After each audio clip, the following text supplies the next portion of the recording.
Aspirants welcome to our YouTube channel knowledge hub में आपका एक बार फिर से स्वागत है। स्टूडेंट, हरियाणा सीईटी प्री के लिए जो हम टेस्ट सीरीज करने लग रहे हैं और उसी टेस्ट सीरीज में आज हम करेंगे प्रैक्टिस सेट नंबर 37 का। 36 प्रैक्टिस सेट हमारे हो चुके हैं और इसी सीरीज को आगे बढ़ाते हुए आज हम करेंगे प्रैक्टिस सेट नंबर 37।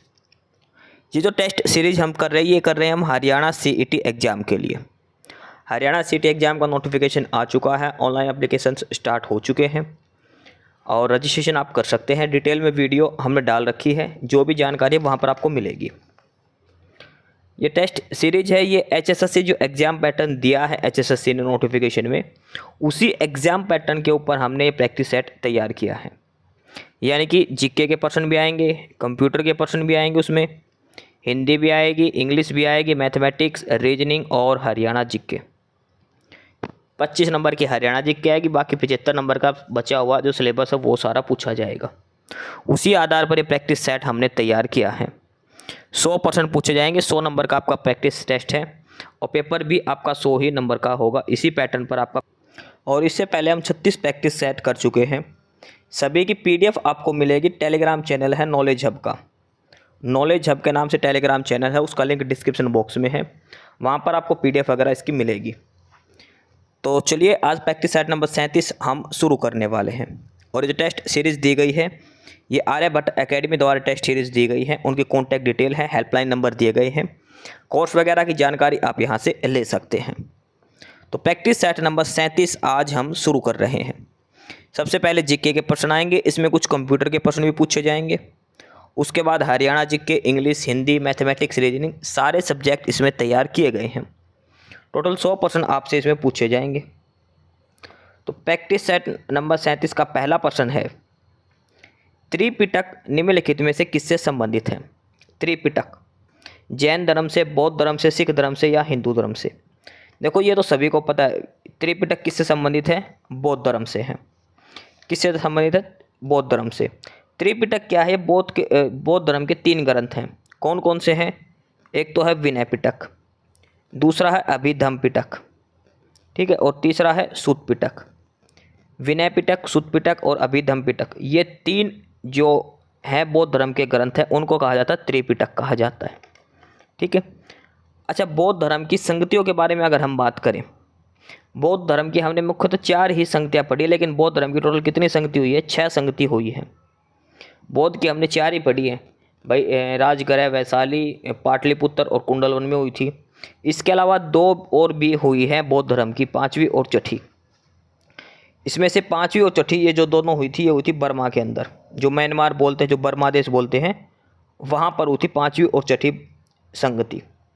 देखो पहली जो बौद्ध संगति हुई थी वो हुई थी 400 BC में, दूसरी हुई थी वो हुई थी 383 के अंदर, तीसरी हुई थी 250 BC के अंदर। देखो ये साल उल्टे चलते हैं, BC वाले यानी कि बिफोर क्रिश्चियन, ये उल्टे चलते हैं सारे के सारे। चौथी हुई थी 72 AD में, इसके बाद से सीधे चलने लग गए थे। अब सबसे महत्वपूर्ण है 5वीं और छठी बौद्ध समिति कहाँ पे हुई थी? तो 5वीं हुई थी बर्मा के अंदर, और बर्मा में किस जगह पर? मांडले नामक जगह जो बर्मा पे, वहाँ पे 5वीं हुई थी। और छठी बौद्ध संगति हुई थी रैंगून के अंदर, रैंगून बर्मा, जहाँ पर जेल है रैंगून के अंदर, जो अंतिम मुगल बहादुर शाह जफर को जहाँ पर भेजा गया था रैंगून, वहाँ पर, ठीक है। ये 6 बौद्ध संगति हुई थी। ये रंगून में हुई थी 1954 के अंदर, और बर्मा जो मांडले है वहाँ पर हुई थी 1871 के अंदर। तो 6 बौद्ध संगतियाँ हुई है अब तक, ठीक है। उनकी सारी डिटेल ये समझा दी गई है आपको। तो त्रिपिटक बौद्ध धर्म के 3 ग्रंथ हैं, ठीक है। ऑप्शन बी इसका उत्तर हो जाएगा। अगला है प्रश्न नंबर 2, गृह कर यानी कि हाउस टैक्स लगाने वाला पहला दिल्ली का सुल्तान कौन था?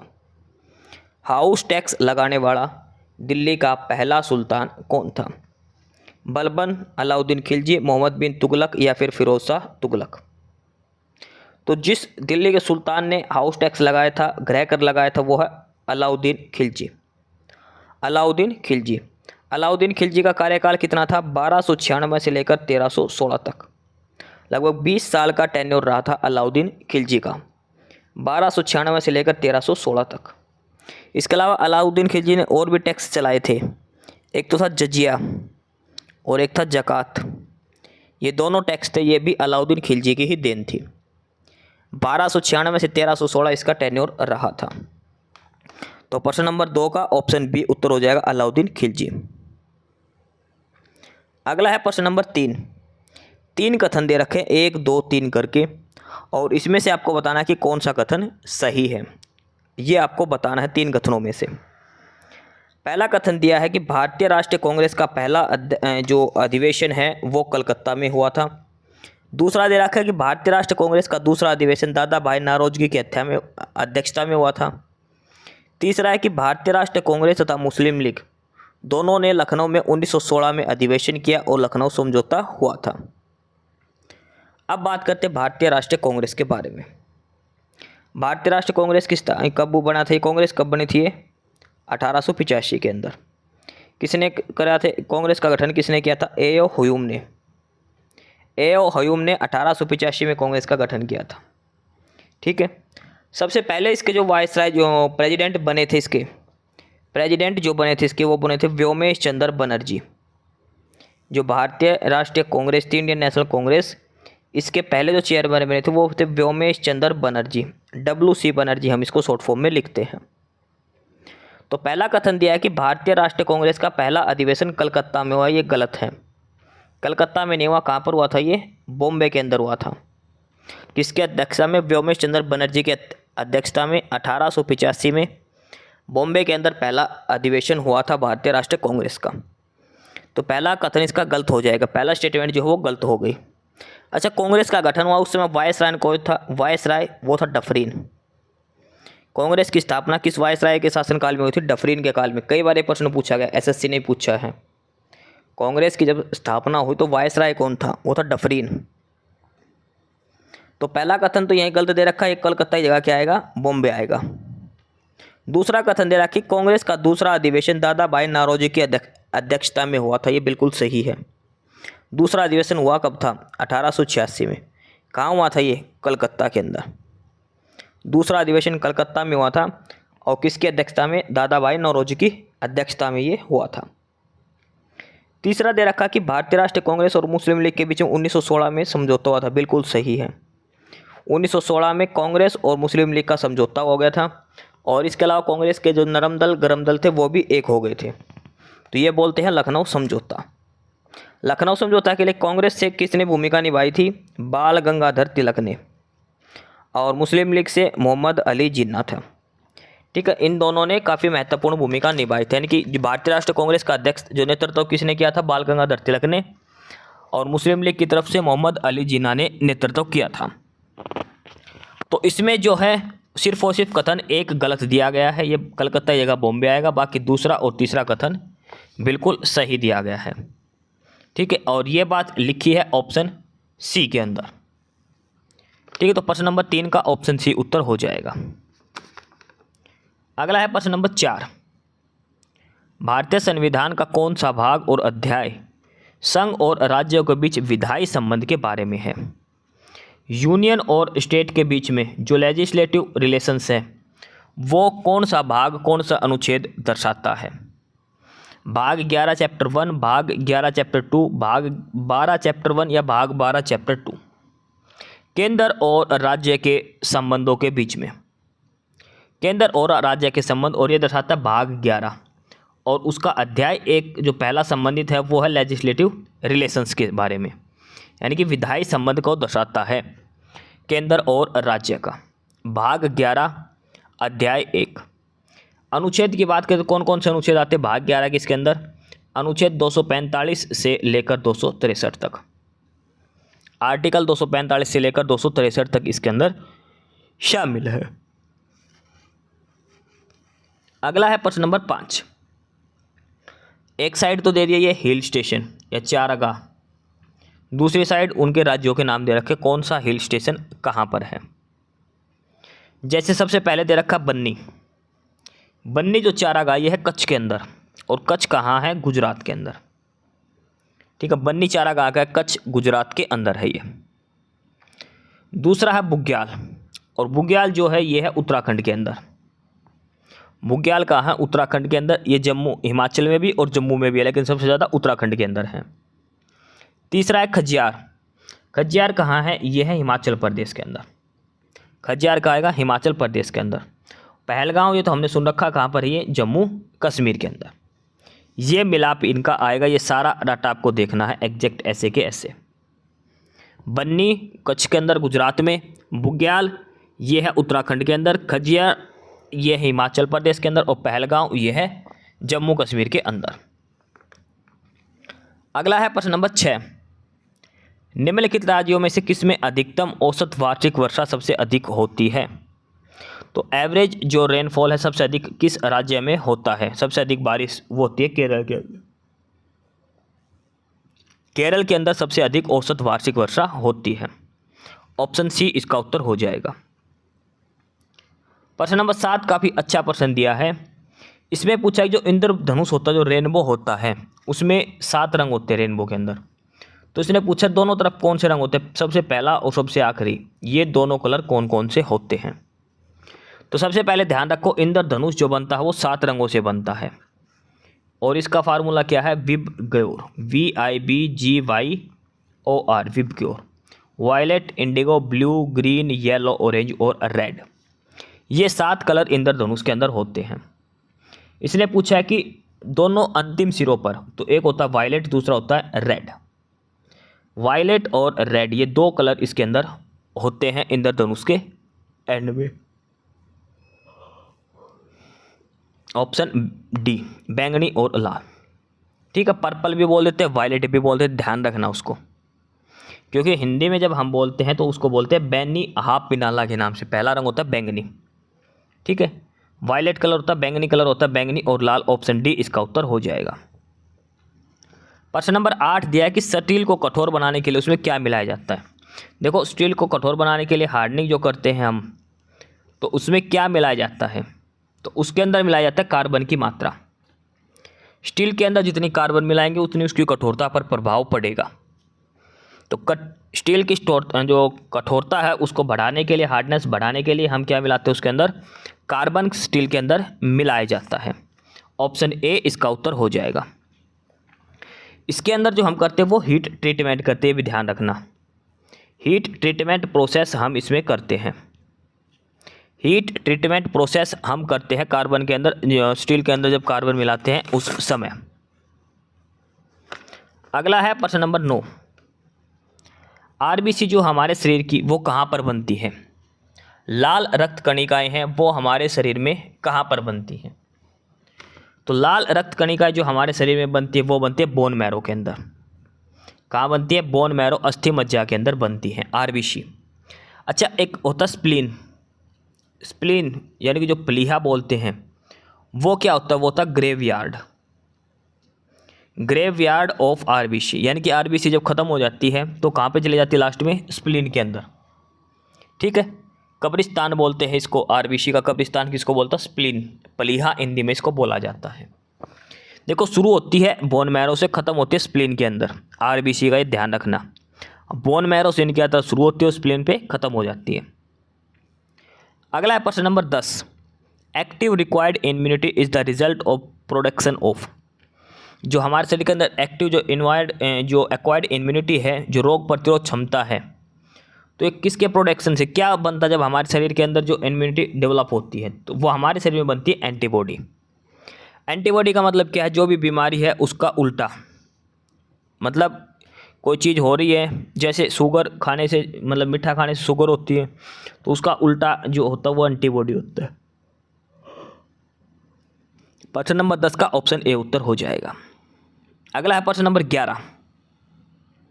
भारत और नेपाल का संयुक्त आयोग की 7वीं बैठक की सह अध्यक्षता विदेश मंत्री डॉक्टर एस जयशंकर की नेपाल की 2 दिवसीय यात्रा का उद्देश्य क्या था? नेपाल गए थे ये, तो क्या उसका उद्देश्य था? इनका था द्विपक्षीय साझेदारी पहलुओं पर चर्चा, discussion on bilateral partnership aspect. Option B उत्तर हो जाएगा। अगला है प्रश्न नंबर 12। प्रश्न नंबर 12 दिया है, किस राज्य सरकार ने फाइलेरिया को ख़त्म करने के लिए एक मास ड्रग एडमिनिस्ट्रेशन अभियान शुरू करने का फैसला किया है? फाइलेरिया जो डिजीज़ है इसको ख़त्म करने के लिए इसके अंदर क्या हो जाता है? सूजन आ जाता है हाथ पैरों के अंदर, स्वेलिंग आ जाती है हाथ पैरों के अंदर। किससे होता है ये मच्छर के काटने से होता है। फलेरिया जो रोग होते हैं मच्छर के काटने से होता है, हाथ पैरों में सूजन इससे आ जाती है। तो किस राज्य सरकार ने इसको ख़त्म करने के लिए एक ड्रग एडमिनिस्ट्रेशन प्रोग्राम चलाया था? तो वो है उत्तर प्रदेश सरकार ने, उत्तर प्रदेश सरकार ने। प्रश्न नंबर 13 कंप्यूटर का प्रश्न, जो प्रोसेस्ड डाटा है उसको क्या कहते हैं? प्रोसेस्ड डाटा का मतलब क्या है? जो भी हमने इन्फॉर्मेशन थी वो हमने डाल दी, अभी आगे कार्रवाई उस पर कर रहा है। तो जो प्रोसेस्ड डाटा है इसको क्या बोलते हैं? ये होती है हमारी इन्फॉर्मेशन। जो इन्फॉर्मेशन है वो होता है बाद में प्रोसेस्ड डाटा के रूप में कन्वर्ट। ठीक है, जो भी हमने कंप्यूटर में जानकारी डाली वही तो हमारे डाटा प्रोसेस करेगी आगे। भाई क्या बात इसने पूछी है, क्या सवाल का जवाब इसको चाहिए। अगला है प्रश्न नंबर 14 निम्नलिखित में से किस प्रकार का स्कैनर अक्षरों को प्रकाश की मदद से पढ़ता है? Which of the following type of scanner reads character with the help of light? देखो किसी सहायता से पूछा है, लाइट की सहायता से। कौन सा एक स्कैनर है? तो वो स्कैनर है barcode recognition. Optical barcode recognition जो है ये है वो जो लाइट की सहायता से जो कैरेक्टर है उनको रीड करता है। Optical barcode recognition, option A उत्तर हो जाएगा। आंसर की जो आएगी उसमें ऑप्शन सी उत्तर दिया है जो कि गलत है। जब आपके PDF आएगी तो उसमें लास्ट में आंसर की दे रखी है, उसमें ऑप्शन सी उत्तर दिया मिलेगा जो कि गलत है। उत्तर आ जाएगा बारकोड। बारकोड क्या करता है? कैरेक्टर रीड करता है with the help of light. ठीक है, अगला है प्रश्न नंबर 15 कौन सी एक वॉलेटाइल मेमोरी है? तो देखो वॉलेटाइल मेमोरी पूछे जो क्षणिक मेमोरी है उसका सीधा सीधा एक ही नाम आता है वॉलेटाइल मेमोरी के रूप में और वो आता है रैम का। रैम क्या होती है? एक वॉलेटाइल मेमोरी होती है। ऑप्शन ए इसका उत्तर हो जाएगा। प्रश्न नंबर 16 है निम्नलिखित में से कौन सी बीमा योजना सरकार द्वारा ग्रामीण भूमिहीन परिवारों के लिए शुरू की गई जो LIC द्वारा प्रशासित है? यानी कि सरकार ने एक बीमा योजना स्कीम चलाई है LIC की सहायता से जो भूमिहीन जो परिवार है उनके लिए। तो इस स्कीम का क्या नाम था? तो ये जो स्कीम थी ये थी आम आदमी बीमा योजना। आम आदमी बीमा योजना ये स्कीम सरकार ने चलाई थी, ठीक है, भूमिहीन परिवारों के लिए। प्रश्न नंबर 17 दिया है कि मार्च 2016 में सभी राष्ट्रीय राजमार्गों को रेलवे लेवल क्रॉसिंग से मुक्त करने और उनके ऊपर पुराने पुलों का नवीकरण करने हेतु नए पुलों का निर्माण करना किस योजना की शुरुआत हुई थी? देखो 2016 में क्या डिसाइड हुआ था कि जितने भी रेलवे के जो फाटक है ना सारे हटा दो, या तो वहाँ पे अंडरपास बना दो या फिर ऊपर का फ्लाईओवर बना दो। तो ये क्या मेन योजना थी जिसके तहत ये सारा कुछ किया गया था?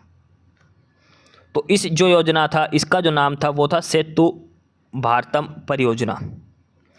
इस योजना का नाम था सेतु भारतम परियोजना। ऑप्शन डी इसका उत्तर हो जाएगा प्रश्न नंबर 17 का, सेतु भारतम प्रोजेक्ट। प्रश्न नंबर 18 है स्वामी विवेकानंद हवाई अड्डा कहाँ पर है?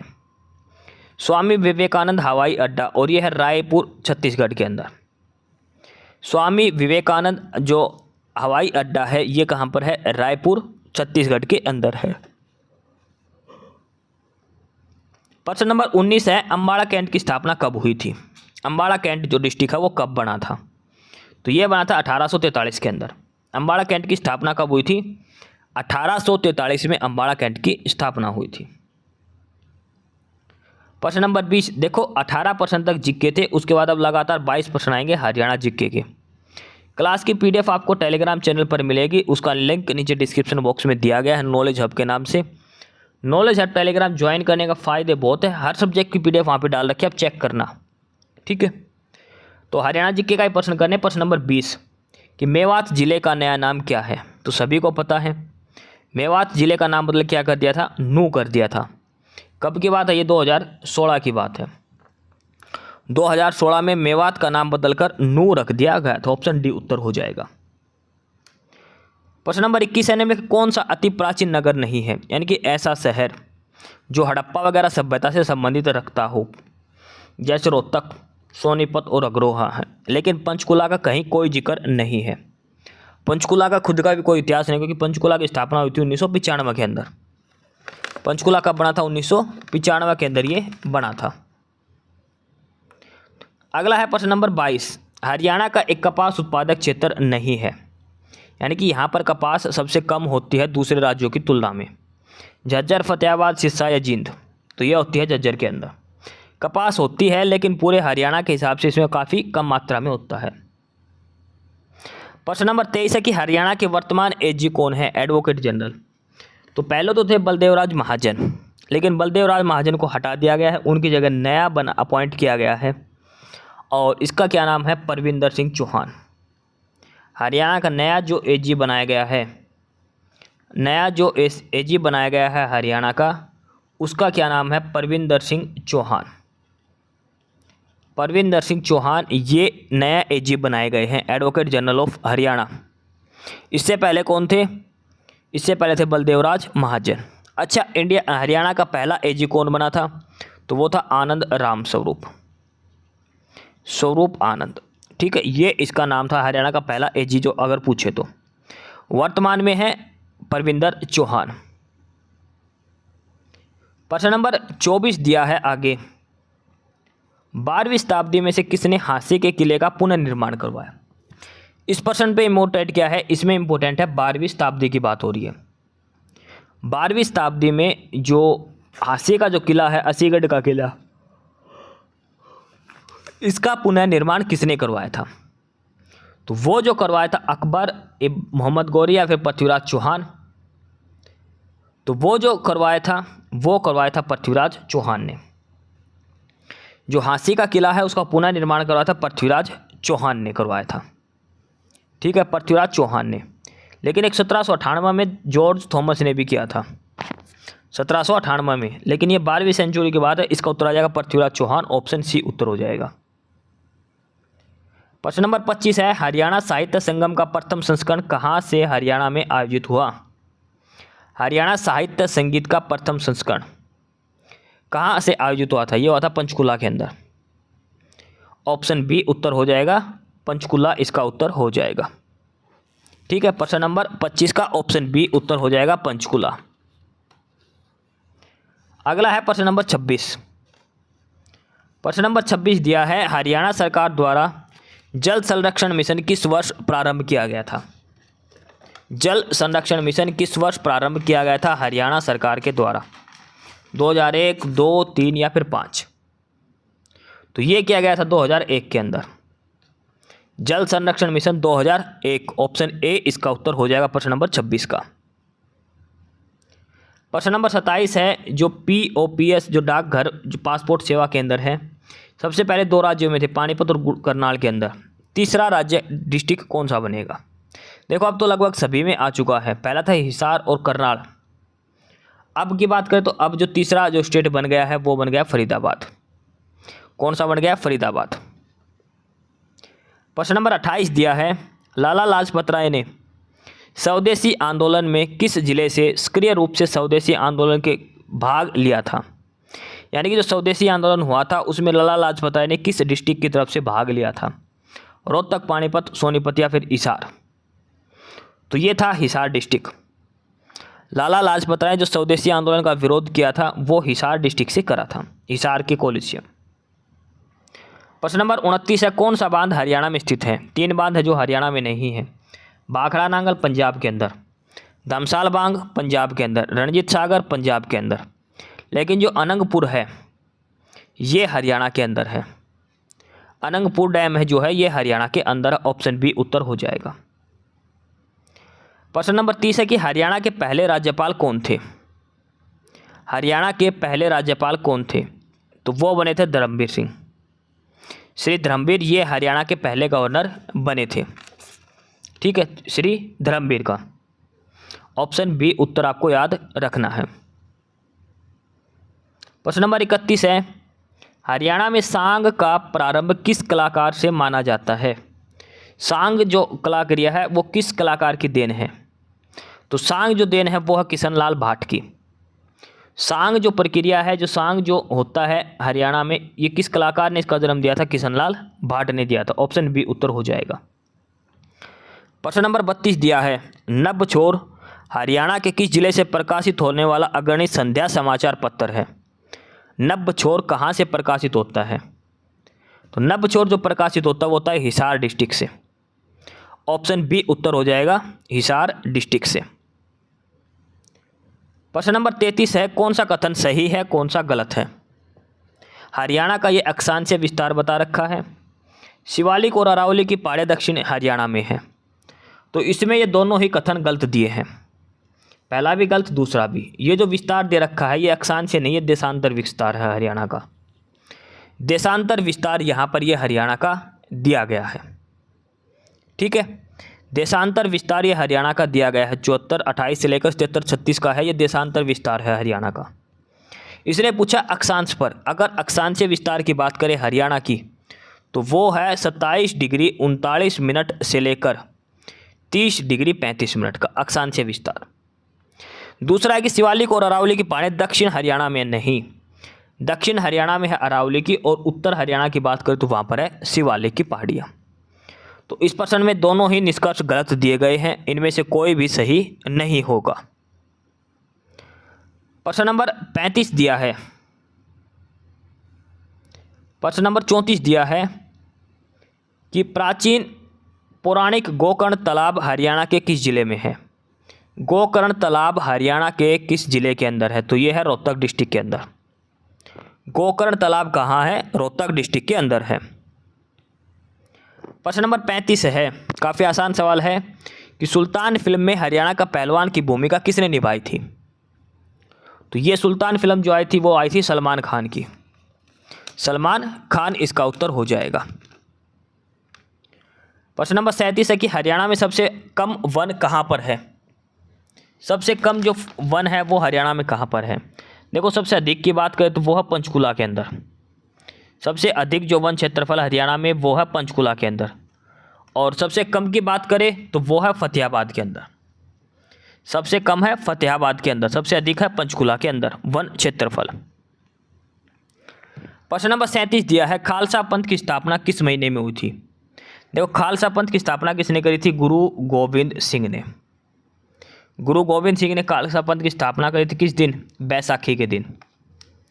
बैसाखी के दिन खालसा पंथ की स्थापना हुई थी। तो किस महीने में हुआ था ये? बैसाख महीने के अंदर हुआ था, ठीक है। ऑप्शन डी इसका उत्तर हो जाएगा प्रश्न नंबर 37 का। 13 अप्रैल 1919 को जलियांवाला बाग हत्याकांड हुआ, तो भी उस दिन बैसाखी थी, आपको ध्यान रखना है, पेपर में प्रश्न पूछा गया है। प्रश्न नंबर 38 है कि हरियाणा में सर्व शिक्षा अभियान के कार्यान्वयन के लिए कौन सा प्राथमिक रूप से उत्तरदायी है? सर्व शिक्षा अभियान हरियाणा में कौन सा डिपार्टमेंट देखता है? तो ये देखता है हरियाणा स्कूल शिक्षा परियोजना परिषद, हरियाणा स्कूल शिक्षा परियोजना परिषद। अगला है प्रश्न नंबर 39, करनाल जिले में निर्मित कौन सी वस्तु विदेशों में भेजी जाती है? यानी करनाल किस चीज़ के लिए फेमस है ये बताना है। तो करनाल जो फेमस है वो है लिबर्टी के जूतों के लिए। लिबर्टी के जूते करनाल के अंदर बनते हैं और इनका पूरा विदेशों में इसकी सप्लाई होती है। ऑप्शन ए उत्तर हो जाएगा। लास्ट प्रश्न है हरियाणा जीके का कि राष्ट्रीय डेयरी अनुसंधान कहाँ पर है? नेशनल डेयरी इंस्टीट्यूट कहाँ पर है? तो ये है करनाल के अंदर। कहाँ पाएगा? करनाल के अंदर। 40% पूरे हो गए जीके, कंप्यूटर और हरियाणा जीके के 25% हमने देखे हैं। अब आएगी इंग्लिश, फिर आएगा हिंदी, फिर गणित और फिर रीजनिंग। तो प्रश्न नंबर 41 यहाँ से इंग्लिश शुरू होती है। क्लास की पीडीएफ के लिए आपको डिस्क्रिप्शन बॉक्स में टेलीग्राम चैनल का लिंक मिलेगा नॉलेज हब के नाम से। नॉलेज हब टेलीग्राम चैनल जरूर ज्वाइन करें। अगला है इंग्लिश का पहला प्रश्न, क्वेश्चन नंबर 41। इसमें बताना आपका सिलेक्ट द एंटोनियम, और वर्ड है गॉर्जियस। गॉर्जियस जो वर्ड है उसका एंटोनियम बताना है। गॉर्जियस का मतलब होता है सुंदर, अद्भुत, ब्यूटीफुल जो बोलते हैं हम। अगर इसका सिनोनियम बताते तो ब्यूटीफुल इसका सिनोनियम हो जाता, लेकिन इसने एंटोनियम पूछा, वो होगा ऑर्डिनरी। ऑर्डिनरी मतलब सामान्य दिखने वाला व्यक्ति, और गॉर्जियस मतलब अद्भुत, एकदम सुंदर, ठीक है। तो ऑप्शन ए इसका उत्तर हो जाए क्वेश्चन नंबर 41 का। अगला है क्वेश्चन नंबर 42, प्रश्न नंबर 42, और इसमें आपको वन वर्ड बताना है। सेंटेंस क्या दिया है? A person employed to drive a private or hired car. कोई भी कार चलाने के लिए किसी आदमी को नौकरी पर रखना। जैसे हम अपनी देसी भाषा में बोलते थे कि उसने ड्राइवर रखा हुआ है। ड्राइवर तो वो बंदा होता है जो कार चलाता है, वही बंदा। जो प्राइवेट बंदा जो हमने रखा है वो बोलते क्या हैं? उस पोस्ट का क्या नाम है वो बताओ। पायलट, पायलट तो होगा जो हवाई जहाज एरोप्लेन जो चलाता है वो। एस्ट्रोनॉट होगा जो अंतरिक्ष यात्री हो गए। सैलर हो गया जो पानी वाले जहाज चलाता है वो, तो उसको बोलते हैं चौफर। ऑप्शन बी इसका आंसर हो जाएगा। A person employed to drive a private or hired car, उसको बोलते हैं चौफर। ऑप्शन बी इसका आंसर हो जाएगा क्वेश्चन नंबर 42 का। अगला है क्वेश्चन नंबर 43, इसमें भी आपको वन वर्ड बताना है। सेंटेंस दिया है, a person who knows and is able to use several languages. एक ऐसा आदमी जो बहुत सारी भाषाएं जानता है, ठीक है, बहुत सारी भाषाओं को जानने वाला। अब ऑप्शन देखते, पहला है पॉलीगैमिस्ट। पॉलीगैमिस्ट वो आदमी होता है जिसका एक से ज़्यादा विवाह हो। एक से ज़्यादा विवाह करने वाला व्यक्ति बोलते हैं पॉलीगैमिस्ट। बाईलैंग्वल होता है जो दो ही भाषाएं जानता है। बाई मतलब दो, बाईलैंग्वल। तो इसका उत्तर हो जाएगा वो होगा पॉलीग्लोट। एक ऐसा व्यक्ति जो बहुत सारी भाषाएं जानता है उसको बोलते हैं पॉलीग्लोट। ऑप्शन सी इसका आंसर हो जाएगा, पॉलीग्लोट। क्वेश्चन नंबर 43 का ऑप्शन सी आंसर हो जाएगा, पॉलीग्लोट इसका आंसर आ जाएगा। अगला question number 44, select the wrongly spelled word. इसमें से 4 में से 3 की स्पेलिंग सही है, 1 की स्पेलिंग गलत दी गई है, वो आपको बताना है। देखो, सेक्रीफाइस, शेड्यूल, सैंक्टिटी, ये तीनों सही हैं, लेकिन जो सैलरी है इसकी स्पेलिंग गलत दी गई है। सैलरी की क्या स्पेलिंग आएगी, SALARY, यहाँ पे LARY ऐसे आएगा सैलरी। तो इसमें रॉन्गली स्पेल्ड वर्ड पूछा है वो है ऑप्शन सी, सैलरी जो है वो गलत स्पेलिंग उसकी दी गई है। ठीक है, तो 44 का ऑप्शन सी आंसर हो जाएगा। अगला क्वेश्चन नंबर 45, इसमें भी आपको रॉन्गली स्पेल्ड वर्ड बताना है, कौन सी स्पेलिंग गलत है। लेज़र, लेज़र की स्पेलिंग बिल्कुल सही है। लाइसेंस, लाइसेंस की स्पेलिंग ये भी चलती है और एक लाइसेंस की स्पेलिंग ये भी होती है। जो लास्ट में SE दिया गया है यहाँ पर SE भी होता है, SE की जगह CE भी होता है लाइसेंस। हम जो जनरली यूज़ करते हैं वो ये आएगा, यानी कि ऑप्शन सी की स्पेलिंग गलत मानी जाती है लाइसेंस की, ये आएगा LICENCE।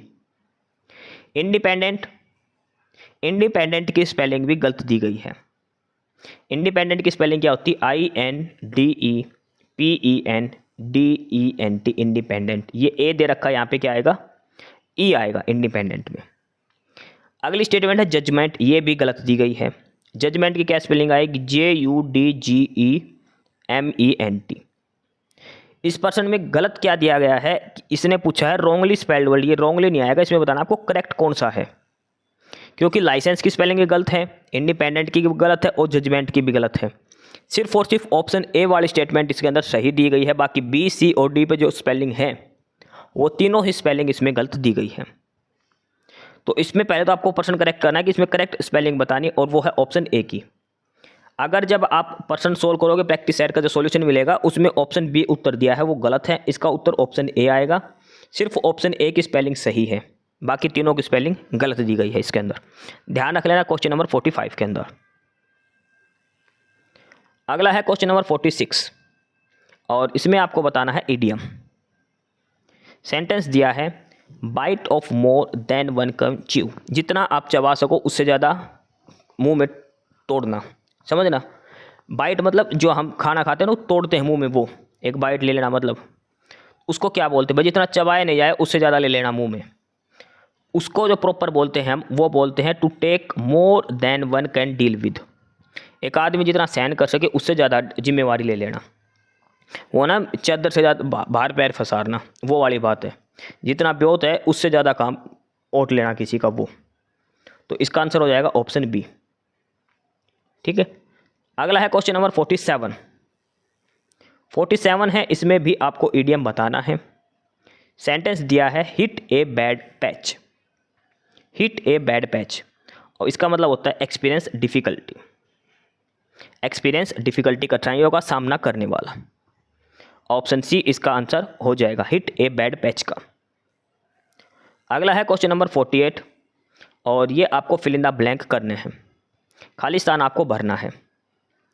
सेंटेंस कहाँ से दिया है ये, there is nothing, there is nothing that blank of us can do to solve the problem.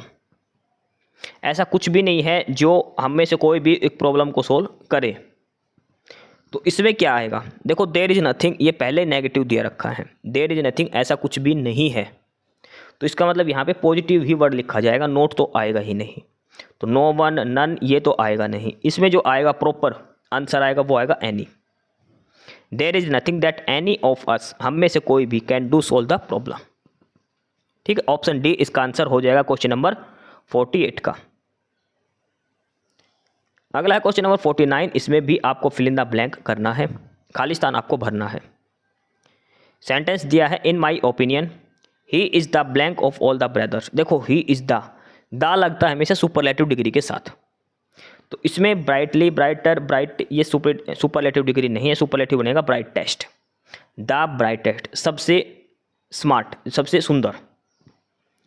तो ऑप्शन ए इसका उत्तर हो जाएगा ब्राइटेस्ट, द के साथ हमेशा सुपरलेटिव डिग्री आएगी कंपैरिजन की बात में। अगला है प्रश्न नंबर 50, इसमें सेंटेंस में आपको ग्रामेटिकल एरर पता करना है। एक सेंटेंस दिया है, आपको बताना किस पोर्शन के अंदर एरर है, वो आपको बताना है।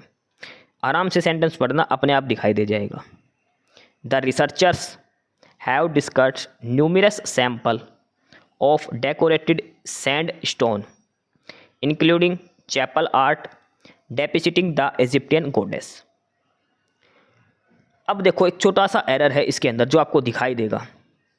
देखो द रिसर्चर्स, अब इसमें देखो द रिसर्चर्स प्लूरल है, इसके साथ हैव आ गया। Discovered numerous sample of decorated sandstone, जो डेकोरेटेड सैंडस्टोन है उसके बहुत सारे सैंपल, तो ये सैंपल नहीं आएगा यहाँ पर। देखो न्यूमरस है, ये प्लूरल में शो करेगा, तो सैंपल की जगह क्या आएगा, सैंपल्स आएगा यहाँ पे। Numerous samples of decorated sandstones, ठीक है, सैंपल की जगह आएगा सैंपल्स, और ये एरर दिया गया है ऑप्शन डी के अंदर। ठीक है, तो किस में एरर हो गया, ऑप्शन डी के अंदर हो गया। ऑफिशियल आंसर की जो इसकी आएगी उसमें गलत आंसर दिया है शायद ऑप्शन सी करके, वो गलत है, ऑप्शन डी उत्तर हो जाएगा, आप ध्यान से करना है ये। अगला है प्रश्न नंबर 51, और इसमें भी आपको ग्रामेटिकल एरर बताना है, किस पोर्शन के अंदर एरर है। छोटा सा एरर मिलता है आपको, जब सेंटेंस पढ़ोगे तो ध्यान से पढ़ना है, बस एरर अपने आप दिख जाएगा, कोई ऐसा इतना बड़ा एरर होता नहीं है इनमें। सेंटेंस दिया है इन द मॉडर्न वर्ल्ड आएगा, थोड़ा प्रिंटिंग मिस्टेक है यहाँ पे। In the modern world the computer is an amazing gift, computer एक अद्भुत गिफ्ट है to mankind for doing two thing effortlessly. देखो इसमें एरर दिख गया आसानी से, टू थिंग, देखो थिंग दे रखा, टू ये प्लूरल में है, तो थिंग की जगह क्या आएगा, टू थिंग्स, दो काम एक साथ करने के लिए टू थिंग्स आएगा, टू थिंग नहीं आएगा। और ये दिया गया है ऑप्शन बी के अंदर, यहाँ पे थिंग की जगह क्या आएगा, थिंग्स आएगा। तो प्रश्न नंबर 51 में ऑप्शन बी में एरर है, थिंग की जगह क्या आएगा, थिंग्स आएगा यहाँ पे। ठीक है, अगला है क्वेश्चन नंबर 52, और इसमें भी आपको बताना है कुछ सेंटेंस इंप्रूवमेंट के लिए। सेंटेंस इंप्रूवमेंट का क्वेश्चन है कि कोई सब्स्टिट्यूट चाहिए या फिर सेंटेंस सही है। सेंटेंस दिया है some people are so good that a mere look at them please you a lot, और ये एरर देखना है, ए मेयर लुक से यू तक, यहाँ से a mere look at them please you. इसमें बताना है ये जो सेंटेंस दिया गया है ये सही है, अगर नहीं है तो क्या करेक्शन इसमें होगी। देखो some people are so good that a mere looks नहीं आएगा, ए मेयर लुक आएगा, a mere look at them please you, और ये दिया है ऑप्शन बी के अंदर, लुक्स की जगह क्या आएगा, लुक आएगा। ठीक है, तो ऑप्शन बी इसका आंसर हो जाएगा। अगला है क्वेश्चन नंबर 53, ये भी सेंटेंस इंप्रूवमेंट का है, और ये है अनटिल से स्टार्ट है यहाँ पे, ये रहा until his parents will have arrived. इसमें आपको बताना है ये सही दिया है या इसमें कोई करेक्शन करनी है। सेंटेंस है my cousin would not be able to leave for Mumbai until his parents will have arrived. देखो विल हैव का तो कोई मतलब ही नहीं बनेगा, इसने क्या रखा कि मेरा कजन जब तक मुंबई से नहीं छोड़ेगा जब तक कि उसके माँ बाप नहीं आ जाते, तो विल हैव का तो कोई मतलब नहीं आएगा, ये आएगा हिज पेरेंट्स अराइव, पहुंच जाते। ऑप्शन ए इसका आंसर आ जाएगा, ये करेक्ट फॉर्म होगी इसकी क्वेश्चन नंबर 53 की। ठीक है, आगे है क्वेश्चन नंबर 54, ये आपको पैराग्राफ दे रखा है, इसके हिसाब से जो फिल इन द ब्लैंक जो पूछा गया है वो आपको करना है। 54 और 55 का क्लोज टेस्ट दे रखे हैं, इनको बोलते हैं क्लोज टेस्ट।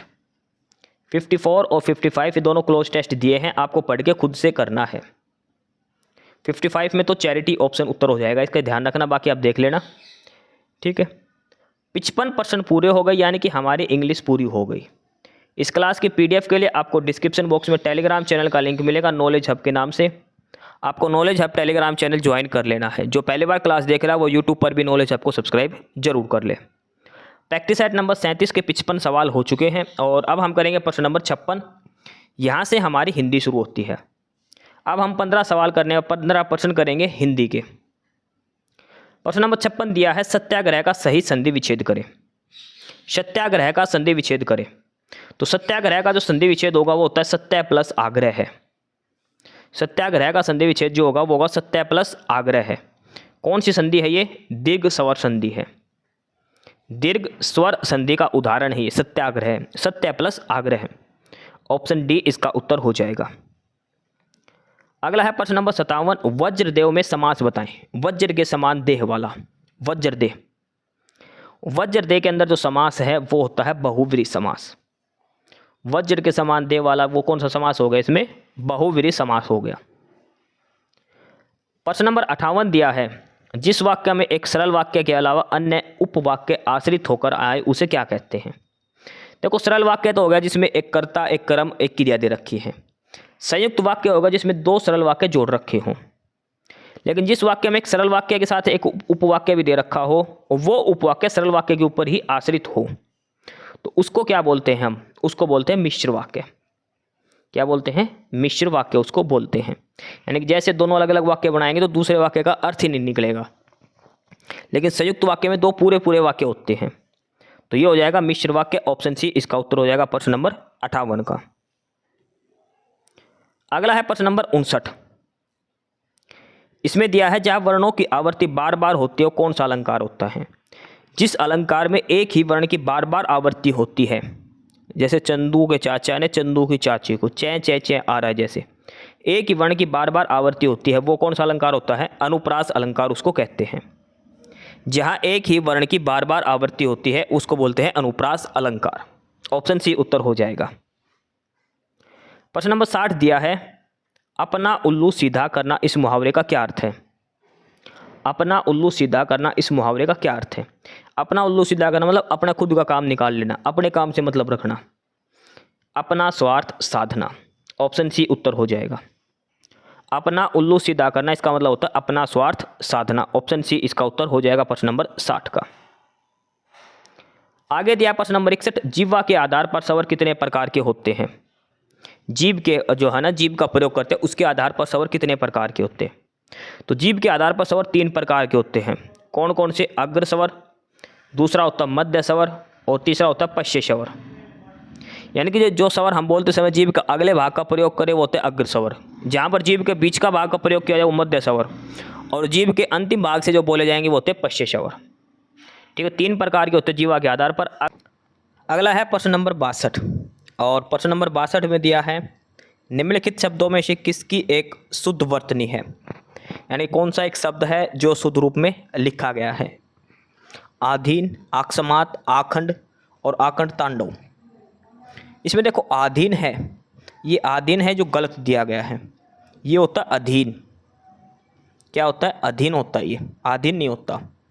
आकस्मात नहीं होता, ये होता अकस्मात। आखंड तांडव ये वर्ड ही गलत दिया है, ये शब्द ही गलत दिया गया है। तो इसमें जो शुद्ध वर्त दिए, इसमें पूछा है कि शुद्ध वर्तनी कौन सी है, सही शब्द कौन सा लिखा? वो लिखा आखंड। आखंड, आकंठ जो वर्ड है ये सही लिखा गया, आकंठ शब्द शुद्ध लिखा गया है इसके अंदर। अगला है प्रश्न नंबर 63 और इसमें पूछा है कि मनुष्य, देवता, देविया और आदमी इनमें कौन सी संज्ञा है?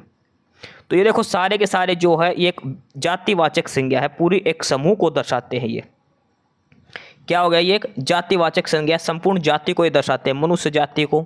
देवता का मतलब सारे देवता आ गए, देविया मतलब सारी देवियाँ आ गई, आदमी का मतलब सारे आदमी इसके अंदर आ गए।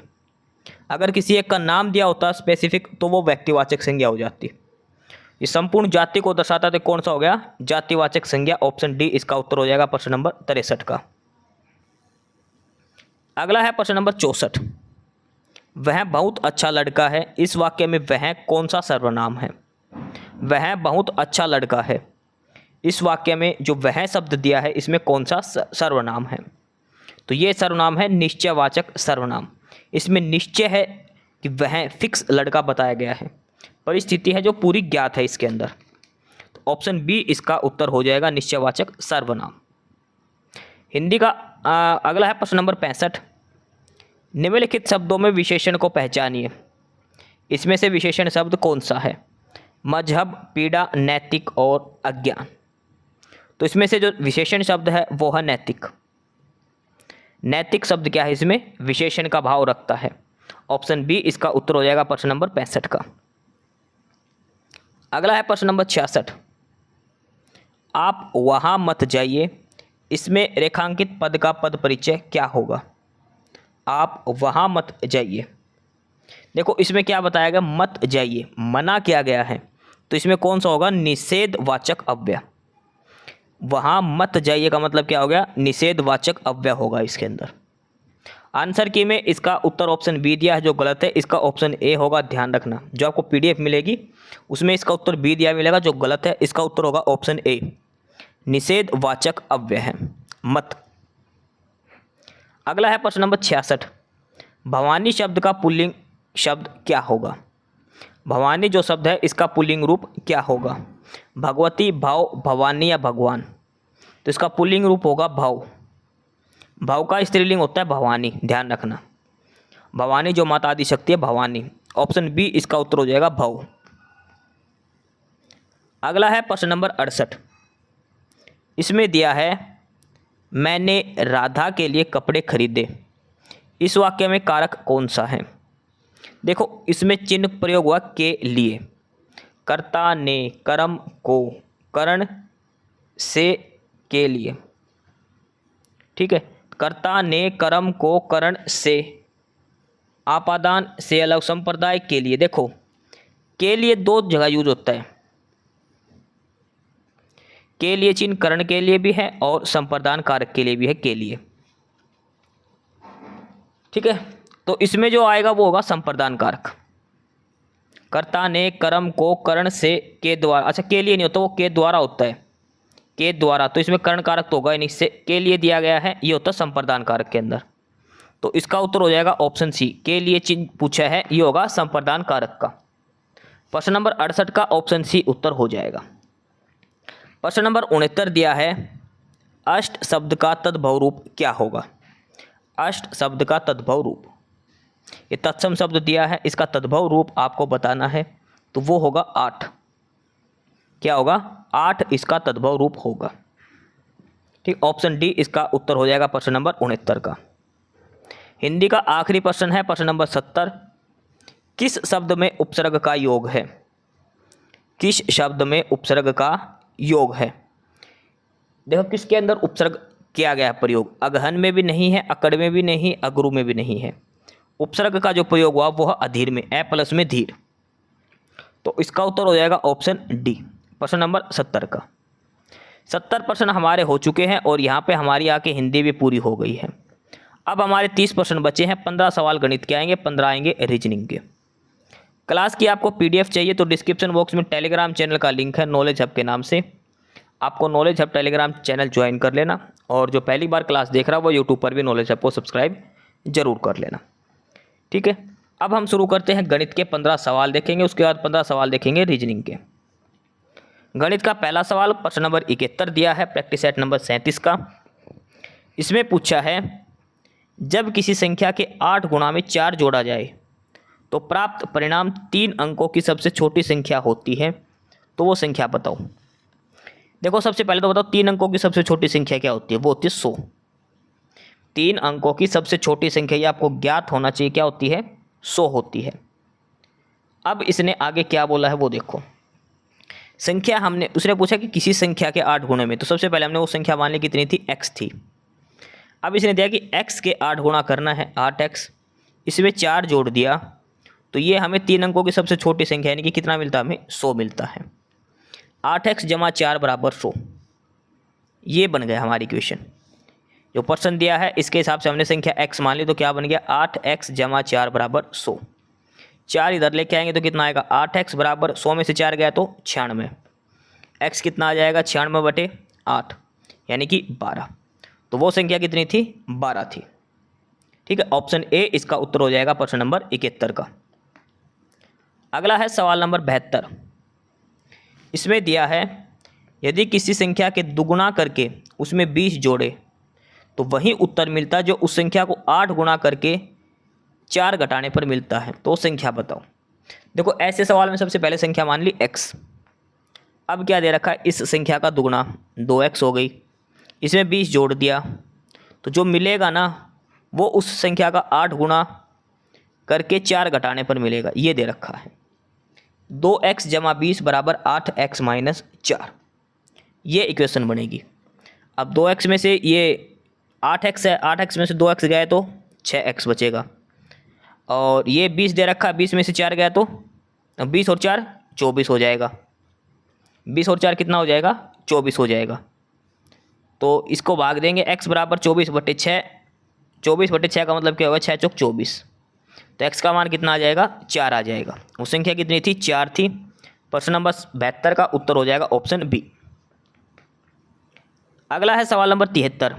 0.018 और इसके ऊपर बार दिया है, तो बार दिया है 1 और 8 पर। तो सबसे पहले संख्या लिख लो बिना बार के, हो गई 0.018 ये संख्या दी गई है। अब इसका बार हटाना है, तो बटे में जितनी संख्या पर बार दिया है ना, जितने अंकों पर उतने नौके लिखो। पहले 1 और 8 दो अंकों पे दिया तो 2 नौके लिखे जाएंगे। अब कितनी संख्या पर बार नहीं दिया गया तो एक ही संख्या पे नहीं दिया गया, और ये सारी चीज़ हमने देखने पॉइंट के बाद वाली संख्या में।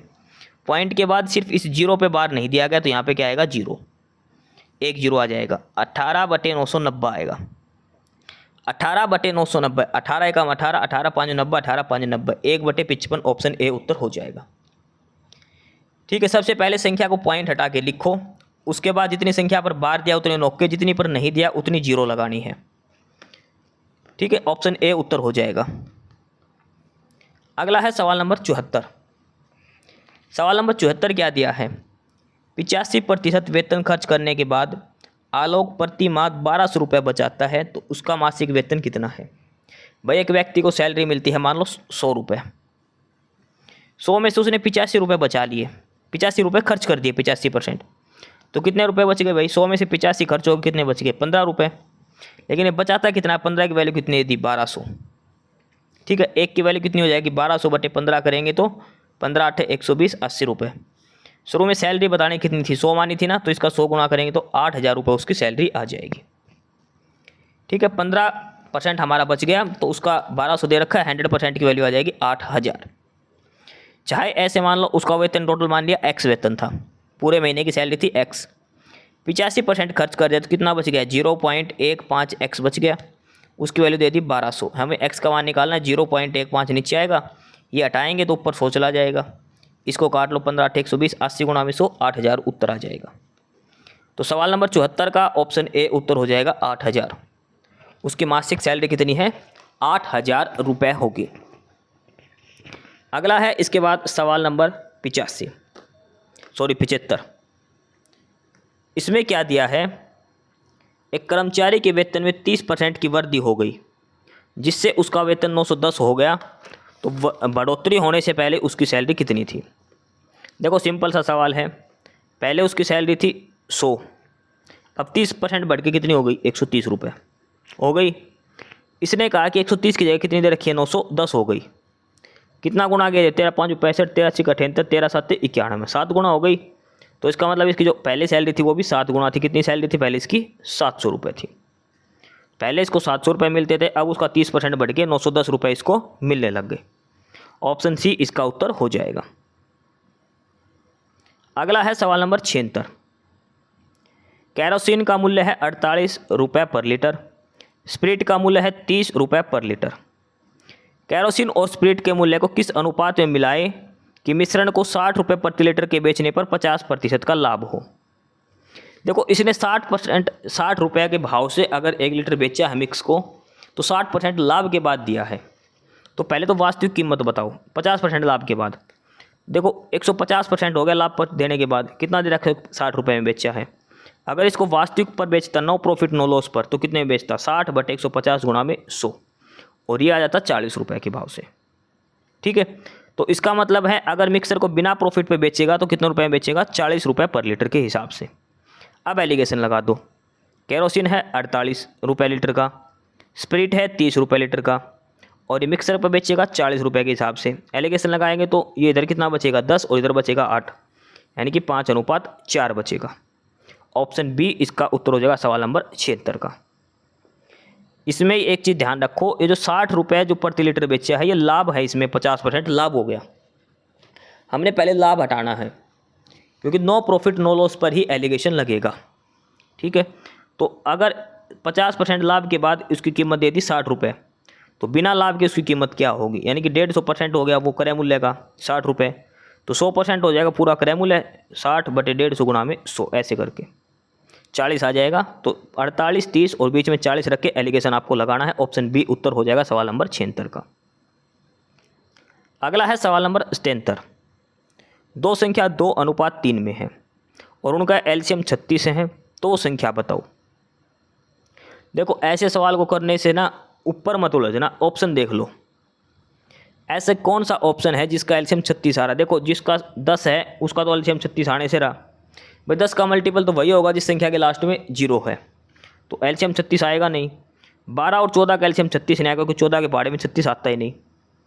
14 और 18 14 के पहाड़े में 36 आता नहीं, तो ऑप्शन डी भी हट जाएगा, बी भी। तो अब बचा सिर्फ और सिर्फ ऑप्शन डी जिसमें एलसीएम आएगा 36। और दोनों संख्याएं भी देख लो, 6 दूनी 12, 6 3 18, 2:3 में दे रखी है। तो इसका मतलब हो गया ऑप्शन डी। सीधा सीधा ऐसे निकालना है। अगर ऐसे ना भी निकालो तो एक संख्या हो गई 2x, दूसरी हो गई 3x, इनका एलसीएम कितना दे दिया 36 दे दिया। ठीक है, इनके एलसीएम क्या होगा, दोनों संख्या गुणा का जो कॉमन फैक्टर है तो वो कितना हो जाएगा 6x। 6x की वैल्यू दे दी 36, x का मान कितना आएगा 6, तो संख्या कितनी हो जाएगी 6 दूनी 12 और दूसरी 6 3 18। ऑप्शन डी इसका उत्तर हो जाएगा सवाल नंबर 77 का। सवाल नंबर 78 है, ये सिंप्लीफिकेशन का, ये आपको सोल्व करना है। और इस सवाल में एक चीज़ ध्यान रखना, सबसे पहले इन दोनों की गुणा बाद में होगी, पहले ये सोल्व होएगा। देखो सबसे पहले ऑफ सोल्व होएगा, ऑफ से पहले ब्रैकेट है ये सोल्व होएगा। 5 × 5 आएगा ये पहले, ये कितना बनेगा 25। ठीक है, 25 ये 6 इधर भाग में 30 दे रखा है, तो सबसे पहले ये इससे भाग होएगा, कितना बचेगा 5। 5 गुणा में 25 आएगा इधर, ये माइनस ये 3 दूनी 6, 12 × 72 घटेगा। ठीक है, यानी कि 125 में से आपको 72 घटाना है और उत्तर आएगा 53। ऑप्शन सी इसका उत्तर हो जाएगा सवाल नंबर 78 का। क्या करना है, पहले हम बोर्ड मास लगाते हैं, पहले ब्रैकेट सोल्व होएगा ये और ये, फिर ऑफ, फिर डिवाइड मल्टीप्लाई ये होगा। इनकी गुणा मत करना ना इनको भाग करना, पहले इनके आपस में गुणा करना। ये ब्रैकेट 5 आएगा, 5 × 5 करके। ऑप्शन सी उत्तर हो जाएगा सवाल नंबर 78 का। अगला सवाल नंबर 79 79 दिया है।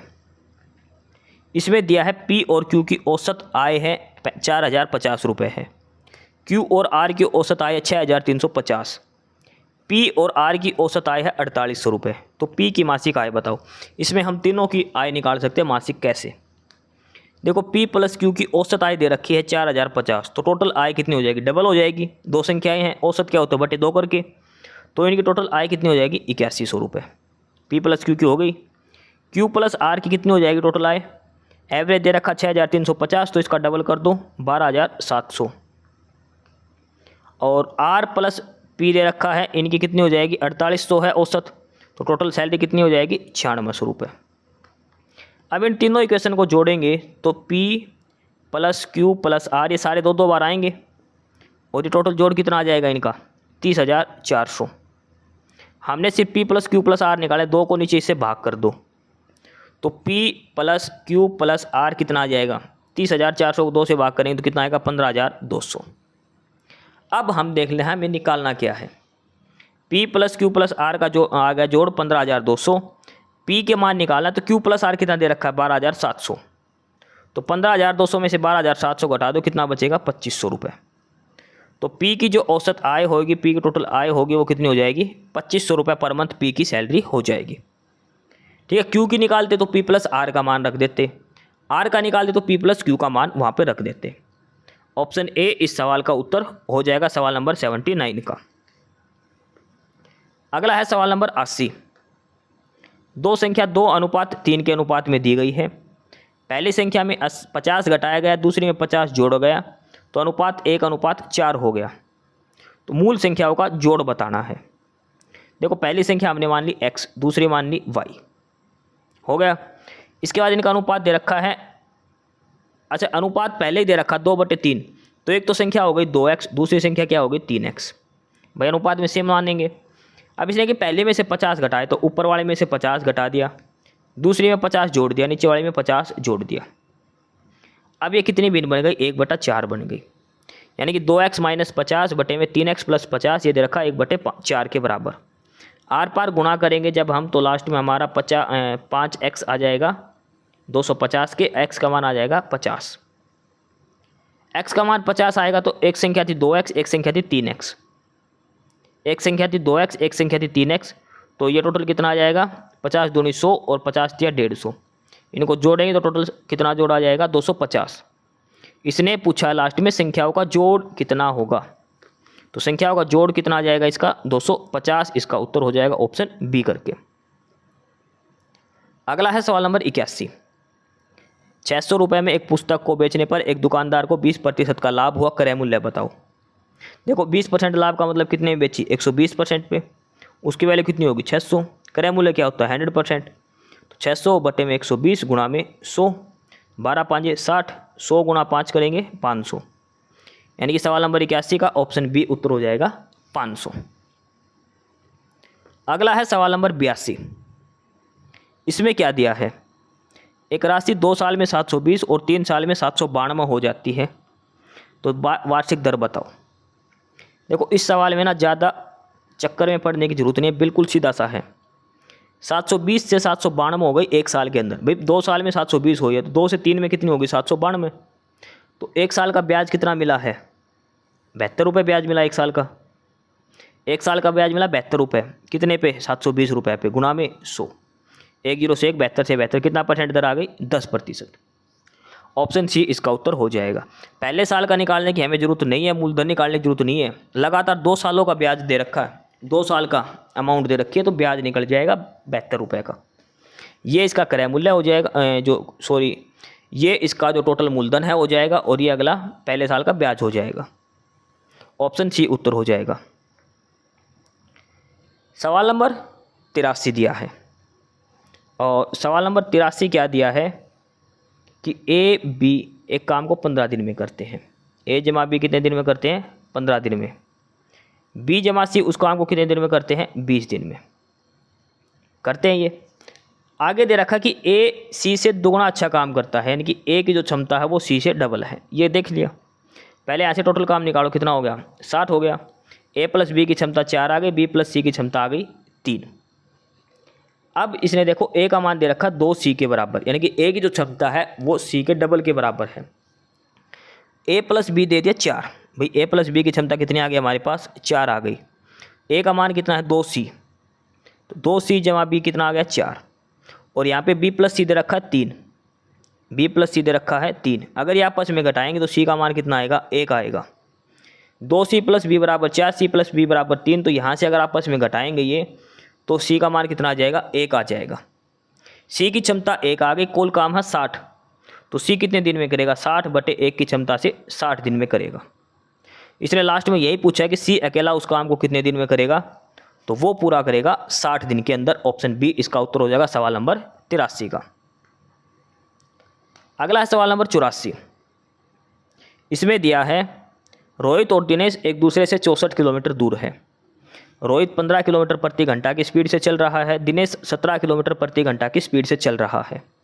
वे दोनों कितनी देर में मिलेंगे यदि एक दूसरे की तरफ जा रहे हैं। देखो एक इधर से चल रहा है 15 की स्पीड से, एक इधर से चल रहा है 17 की स्पीड से, दोनों की टोटल स्पीड कितनी हो जाएगी 32 किलोमीटर प्रति घंटा। भाई 1 घंटे में 32 किलोमीटर तय करेंगे। एक जना 15 किलोमीटर करेगा, दूसरा करेगा 17 किलोमीटर। टोटल दूरी कितनी तय करनी है 64 किलोमीटर, स्पीड कितनी है 32 की, तो कितना टाइम लगेगा 2 घंटे। ऑप्शन सी उत्तर हो जाएगा। अगर आता कि एक दूसरे से अलग दिशा में जा रहे हैं तो इनकी टोटल स्पीड घट जाती है, वो 2 किलोमीटर बच जाता, 15 - 17 ओके। तो प्रश्न नंबर 84 का ऑप्शन सी उत्तर हो जाएगा, और दोनों 2 घंटे में मिलेंगे। सवाल नंबर 85 दिया है ये एक अलग अलग कॉलेज है, ये टेबुलर डाटा दे रखा है और अलग अलग कोर्स में जो छात्र हैं उनकी बता रखी है कि B1 कोर्स में C1 कॉलेज के अंदर इतने छात्र हैं, B2 कोर्स के इतने छात्र हैं C1 कॉलेज में, C1 कॉलेज में B3 कोर्स के इतने छात्र हैं और B4 कोर्स के इतने छात्र हैं। ये डाटा दिया है। इसने पूछा है कि प्रति कॉलेज B2 में दाखिला लेने वाले छात्रों की औसत संख्या क्या होगी। B2 कोर्स के अंदर सभी कोर्स कॉलेज में दाखिला लेने वाले छात्रों का एवरेज पूछा है, मतलब इन पाँचों को जोड़ दो, B2 के अंदर जितने भी स्टूडेंट हैं इनको जोड़ दो, इनको जोड़ेंगे आएगा 280। कितने कॉलेज हैं 5, तो 280/5 करेंगे, वो इसका एवरेज आ जाएगा। 5 5 25, 5 5 30। तो B2 कॉलेज में छात्र का एडमिशन लेने वाले छात्रों का औसत कितना हो जाएगा 56। इसका जो है वो ऑप्शन हो जाएगा 53 या 56 जो भी आएगा वो आप देख लेना। तो ये हमारे 85 सवाल पूरे और यहाँ पे हमारा गणित पूरा हो गया। ठीक है, अब लास्ट के 15 सवाल बचे हैं, वो है रीजनिंग के। सवाल नंबर 86 से अब हम रीजनिंग करने वाले हैं। क्लास की PDF खोले, डिस्क्रिप्शन बॉक्स में टेलीग्राम चैनल का लिंक दिया है नॉलेज हब के नाम से, आप नॉलेज हब टेलीग्राम चैनल जरूर ज्वाइन कर लें। प्रैक्टिस सेट नंबर 37 के लास्ट के 15 सवाल हम देखने वाले हैं जो है रीजनिंग के। सवाल नंबर 86 जो रीजनिंग का पहला सवाल है कथन और निष्कर्ष का है। सवाल नंबर 86 कथन निष्कर्ष का है और ये कथन दिया गया है इसके अंदर 2 और 2 ही निष्कर्ष आपको दिया है, बताना कौन सा निष्कर्ष सही होगा इसमें से। सवाल कथन दिया है सभी श्वेत रक्त कणिकाएं रक्त कोशिकाएं होती हैं। तो ये श्वेत रक्त कणिकाएं, ये रक्त कोशिकाएं हो गई।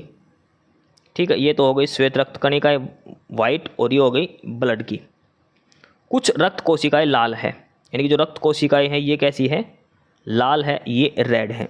ये स्टेटमेंट इसके अंदर दिया गया है। अब निष्कर्ष पूछा है, क्या निष्कर्ष हो सकता है।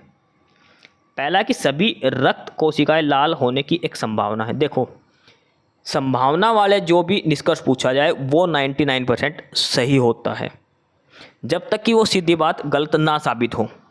देखो इसमें लाल जो कोशिकाएं हैं वो ब्लड कुछ हिस्सा हो रखा है, तो ये संभावना पूरी है कि ये पूरा हो सकता है, क्योंकि दोनों ही स्टेटमेंट पॉजिटिव दे रखी है और इसने पॉजिटिव में ही उत्तर पूछा है, तो ये सही है। लेकिन दूसरी देखो, कुछ लाल रक्त कोशिकाएं नहीं हैं। जो लाल ब्लड सेल हैं वो रक्त कोशिकाएं नहीं हैं, ये इसने कहा है। अब देखो इसने सिर्फ इतनी सी बताया कि कुछ लाल रक्त कणिकाएं हैं जो ब्लड सेल होती हैं। इसने ये नहीं कहा कि इसमें से ये होगी या नहीं होगी। Some red blood cell are not blood cell, इसने ये नहीं कहा कि ये कथन होगा या नहीं होगा। तो इसके अंदर निष्कर्ष 2 का अनुसरण नहीं करता, केवल निष्कर्ष 1 का ही अनुसरण करता है। क्योंकि पहले वाले में तो पॉसिबिलिटी पूछे तो पहला निष्कर्ष तो सही है, लेकिन दूसरे में नोट नेगेटिव स्टेटमेंट दे रखी है जो कि गलत हो जाएगा, क्योंकि कथन में दोनों ही पॉजिटिव स्टेटमेंट दे रखी है। तो इसका ऑप्शन डी उत्तर हो जाएगा सवाल नंबर 86 का। आंसर की में ऑप्शन बी दिया है कि जो कि गलत है, आपको ध्यान रखना ऑप्शन डी इसका उत्तर होगा, क्योंकि निष्कर्ष 2 है वो गलत है, निष्कर्ष 1 सही दिया है, उसमें संभावना पूछी है। अगला है सवाल नंबर 87 का। ये एक फैमिली रिलेशन का दिया है। डी, पी, डब्ल्यू, वाई और एम ये सारे एक साथ यात्रा कर रहे हैं मिलने की। W is travelling with his daughter D and P. देखो डब्ल्यू जो है उसकी 2 बेटी हैं, एक का नाम डी है और एक का पी है। अगला है कि एम जो ट्रैवल कर रहा है वो उसकी दादी के साथ ट्रैवल कर रहा है वाई के साथ। एम का कोई बाप हो गया, उसकी माँ हो गई दादी वाई, हो गया 5 बंदे हो गए और 5 ही बंदे यात्रा कर रहे हैं। अब इसमें लास्ट में पूछा गया है जो डी है वो एम की माँ है, डी है वो एम की माँ है, डी है इसकी माँ, किसकी माँ हो गई एम की, और एम की दादी का नाम दे रखा वाई, यानी कि एम की माँ की सासू, यानी कि डब्ल्यू की वाइफ हो गई वाई। वाई क्या हो गई डब्ल्यू की वाइफ हो गई। वाई पी से किस प्रकार संबंधित है, तो वाई और पी से, देखो डी और डब्ल्यू दोनों आपस में बहनें हैं, तो वाई क्या लगेगी इसकी बेटी लगेगी भाई। वाई की पी की माँ ही तो हो गई वाई, डी की भी माँ है तो इसकी भी, तो ये क्या लगेगी इसकी माँ लगेगी। ठीक है, पी इसकी पुत्री, इसने पूछा कि वाई पी से किस प्रकार संबंधित, तो वाई पी की क्या लगेगी माता लगेगी, ऑप्शन डी उत्तर हो जाएगा। ठीक है, माता और पुत्री का रिलेशन है, ऑप्शन डी उत्तर हो जाएगा। सवाल नंबर 88 है, ये भी फैमिली रिलेशन का है, ये आपको खुद से सोल्व कर लेना है, पिता इसका उत्तर आ जाएगा। सवाल नंबर 89 है, ये दिशा का सवाल है। डायरेक्शन का एक क्वेश्चन दिया है और डायरेक्शन का क्वेश्चन जब भी आप देखो तो सबसे पहले आपको चारों दिशाएं बना लेनी है। ऐसे करके बना लो, पहले इस साइड बना लो, नॉर्थ, साउथ, ईस्ट और वेस्ट। अब दिया है कि मोहन पूर्व की ओर 5 मीटर चलता है, पूर्व इधर है, इधर चल दिया 5 मीटर। फिर अपने दाई ओर मुड़कर 4 मीटर, नीचे चल दिया 4 मीटर। उसके बाद अपने दाई ओर मुड़कर 5 मीटर, फिर वापस इसी पॉइंट के नीचे आ गया। अब वो अपने बाईं ओर मुड़ता है और 20 मीटर चलता है, ये बाईं ओर मुड़ गया। अब की बार कितना चला, 20 मीटर चल दिया। एक बार फिर बाईं ओर मुड़ता है और थिएटर पहुंचने के लिए अतिरिक्त 20 मिनट चलता है। अब यहाँ पे आ गया, अब वापस से बाईं ओर मुड़कर 20 मीटर चलता है, ये इधर चलेगा 20 मीटर। मोहन के शुरुआती बिंदु से थिएटर किस दिशा में है? शुरुआत यहाँ से करी थी, ऐसे डायरेक्शन बना लो। ये कौन सी डायरेक्शन होगी? इस कोने में आएगा ये, तो कौन सा कोना हो गया? साउथ ईस्ट कोना। साउथ ईस्ट कॉर्नर इसका उत्तर हो जाएगा और ये दिया है ऑप्शन सी के अंदर। साउथ वेस्ट नहीं, शायद साउथ ईस्ट आएगा। एक बार आपको दोबारा से चेक करना है, ये साउथ ईस्ट आएगा। हो सकता है गलत हो गया हो, एक बार आपको खुद से चेक करना है ये सवाल एक बार। ठीक है, इसमें साउथ वेस्ट दे रखा जो कि गलत है, साउथ ईस्ट इसका उत्तर होना चाहिए। सवाल नंबर 90 है कथन और निष्कर्ष का। 2 कथन दे रखे, 2 निष्कर्ष दे रखे हैं और इसमें अगर हम पढ़े कथन और निष्कर्ष की बात करें, पहले दे रखिए ऑल फ्रूट आर कैट, जो सारे फ्रूट हैं वो कैट हैं। ऑल लॉयंस आर कैट, सारे लॉयन हैं वो भी कैट हैं। बाहर कैट हो गया, ये लॉयन है और ये बीच वाला फ्रूट है। पहला कंक्लूजन दे रखा है कि सम फ्रूट आर लॉयंस। देखो फ्रूट और लॉयन का कोई डायरेक्ट रिलेशन नहीं दिया गया, तो पहला निष्कर्ष गलत हो गया।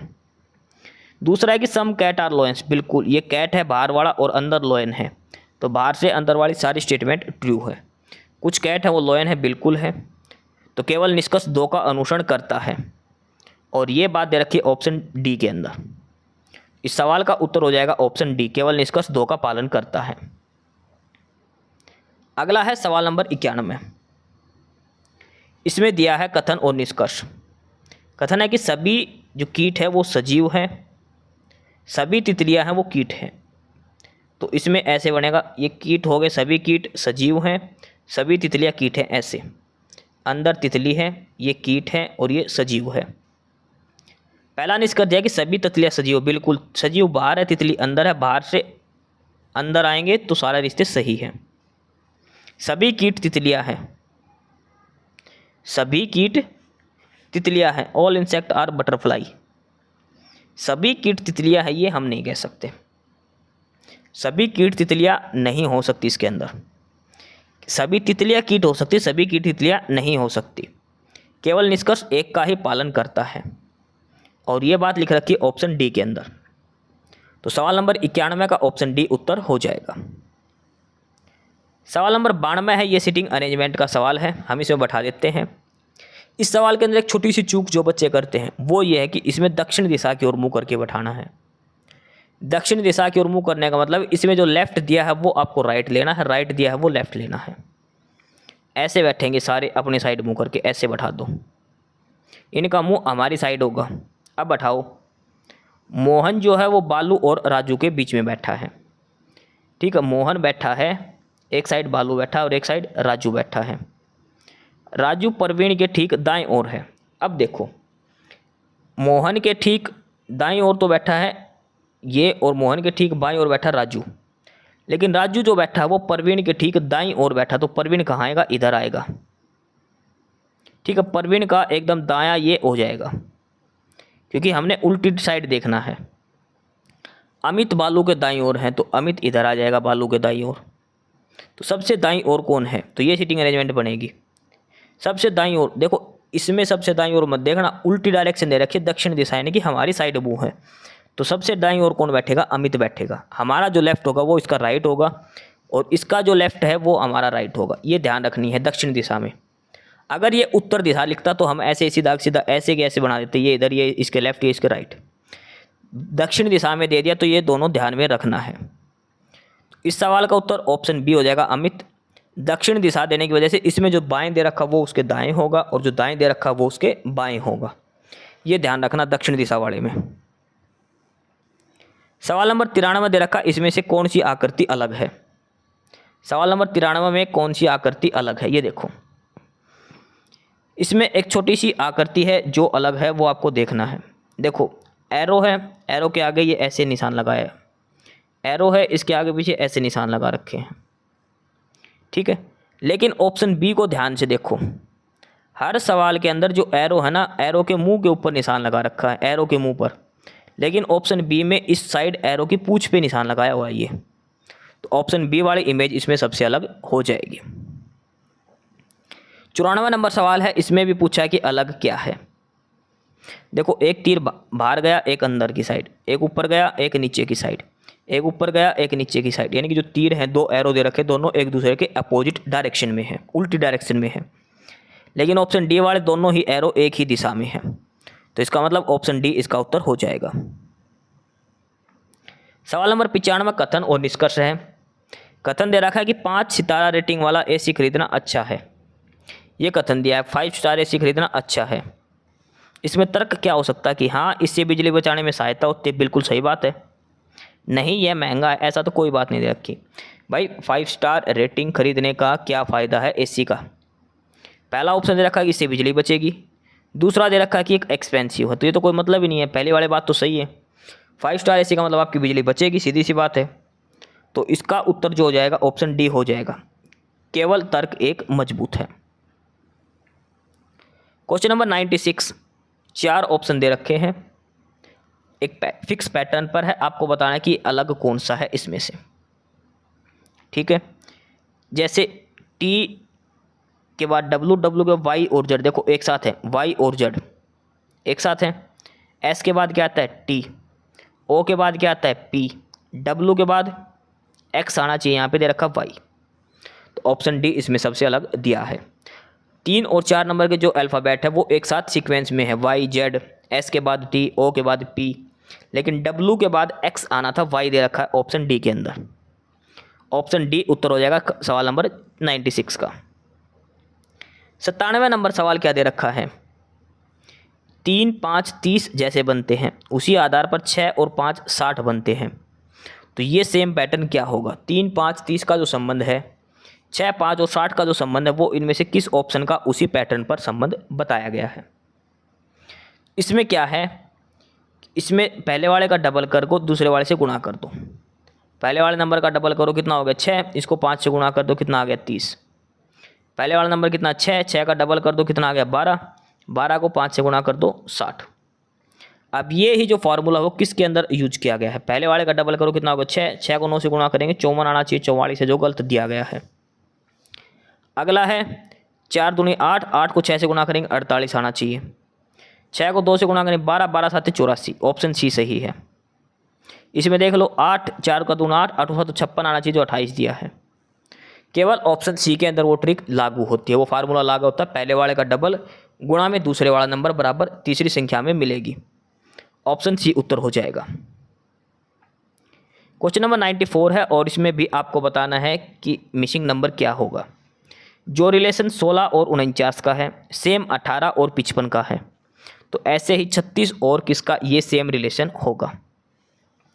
देखो देखो संख्या 3 गुना दे रखी है, 16 को 3 से गुणा करो 48 आ गया, फिर इसमें एक जोड़ दो 49, 18 को 3 से गुणा करो 18 × 54, एक जोड़ दो 55, 36 को 3 से गुणा करो 36 × कितना हो गया 108, 108 में एक जोड़ दो, कितना आ जाएगा 109, और वो बात दे रखी है ऑप्शन ए के अंदर। पहली संख्या का 3 गुणा करके उसमें एक जोड़ दो, दूसरी संख्या आ रही है 16 × 3 = 1, 18 × 3 = 1, तो 36 × 3 = 1 करेंगे 109, ऑप्शन ए उत्तर हो जाएगा। क्वेश्चन नंबर 99 है और ये देखना है 5 और 6 और 1 को मिलाकर बन गया 18, 7, 8 और 2 को मिलाकर क्या बनेगा 9, 5 और 4 को मिलाकर बन गया 27। ये सवाल है और ये आपको बताना है क्या इसका उत्तर आएगा। देखो 6, 5, 11 और 1 12, हमने बनाना कितना 18, 6 जोड़ रखा है इसके अंदर, 9 और 5 14, 14 और 4 18, इसमें कितना बनाना हमें 27, कितना जोड़ रखा है 9 जोड़ रखा है। यानी कि जो संख्या बन रही है उसका आधा और जोड़ रखा है। इन तीनों का जोड़ जमा में उसका आधा जोड़ दो। इन तीनों का जोड़ जमा में इसका आधा, 18 का आधा 9 जोड़ दिया, 27 बन गया। इन तीनों संख्याओं का जोड़ करो, 7 और 2 9, 9 और 8 17, और 17 का आधा करेंगे तो कितना बनेगा, लगभग 9 बनेगा। ठीक है भाई, ये तो गलत हो गया, ये इस पैटर्न ये यहाँ पे लग नहीं रहा, ये वाला पैटर्न तो यहाँ पर लगेगा ही नहीं 7 8 और 2 वाले में, बाकी इन दोनों में तो लग रहा था। एक बार सवाल नंबर 99 आप एक खुद से ट्राई करना, शायद 39 इसका आंसर आएगा, 39 इसका उत्तर आएगा सवाल नंबर 99 का। लास्ट सवाल है, उसमें आपको मिसिंग नंबर बताना है, यहाँ पे क्या आएगा। देखो 5, 1 जमा 5 6, 3 और 2 5, तो ये 4 और 4 8, तो यहाँ पे क्या आएगा 8। बिल्कुल आसान सवाल है। लास्ट के 2 नंबरों का जोड़ पहले के बराबर है, 1 जमा 5 6, 3 जमा 2 5, तो 4 जमा 4 8। ऑप्शन डी उत्तर हो जाएगा इसका। तो ये हमने 100 सवाल करे हैं प्रैक्टिस सेट नंबर 37 के। हरियाणा सीटी प्रैक्टिस टेस्ट सीरीज हम करने लग रहे हैं, सीटी का नोटिफिकेशन आ चुका है, फॉर्म अप्लाई कर देना। प्रैक्टिस सेट दबा के आपको करने हैं। ये टेस्ट सीरीज जो है ये आर्यभट्ट एकेडमी द्वारा दी गई है। 100% हमने करे हैं सेम उसी पैटर्न पर जो सीईटी के नोटिफिकेशन के अंदर दिया गया है। 100 के 100% है, सारे के सारे टॉपिक इसके अंदर कवर करे हैं। घबराना नहीं, आपको सारे प्रैक्टिस सेट करने हैं। लिंक है नीचे टेलीग्राम चैनल का डिस्क्रिप्शन बॉक्स में, नॉलेज हब के नाम से। टेलीग्राम चैनल ज्वाइन का फ़ायदा कि वहाँ पे सभी सब्जेक्ट की पीडीएफ डाल रखी है, और भी क्विज वगैरह डालते रहते हैं वहाँ पे। बहुत सारा स्टडी मटेरियल है इस क्लास की पीडीएफ के अलावा भी। तो नॉलेज हब टेलीग्राम चैनल जरूर ज्वाइन कर ले, और पहली बार क्लास देख रहे हो तो यूट्यूब पर भी नॉलेज हब सब्सक्राइब कर ले। तो ये हमारा प्रैक्टिस सेट नंबर 37 था। कुछ डाउट है या कोई सवाल आपको गलत लगे तो आप कमेंट बॉक्स में ज़रूर बता देना। मिलते हैं अगली क्लास में प्रैक्टिस सेट नंबर 38 के साथ। एस्पिरेंट्स यही था आज की इस वीडियो में आपके लिए, ठीक है। और बाकी अगर कुछ नहीं समझ में आया या कुछ पूछना हो या फिर किसी स्पेसिफिक टॉपिक पे पूछना हो, वीडियो बनवानी हो, तो आप कमेंट बॉक्स में कमेंट कर सकते हैं, ठीक है। बाकी आप हमारा चैनल नॉलेज हब को सब्सक्राइब जरूर करें, अपने फ्रेंड्स को रिकमेंड करें, और वीडियो को लाइक करें, शेयर करिए, जुड़े रहिए हमारे साथ। मिलते रहेंगे आपके साथ रोज़ रोज़ नए कंटेंट के साथ, नई अपडेट्स के साथ, ठीक है। और चैनल को शेयर ज़रूर करें अपने फ्रेंड्स के साथ। एक बार फिर से जो एस्पिरेंट्स जो कैंडिडेट्स नए हैं वो चैनल को सब्सक्राइब जरूर करें, अपने चैनल नॉलेज हब, ठीक है। मिलते हैं नई अपडेट्स के साथ, तब तक के लिए बाय।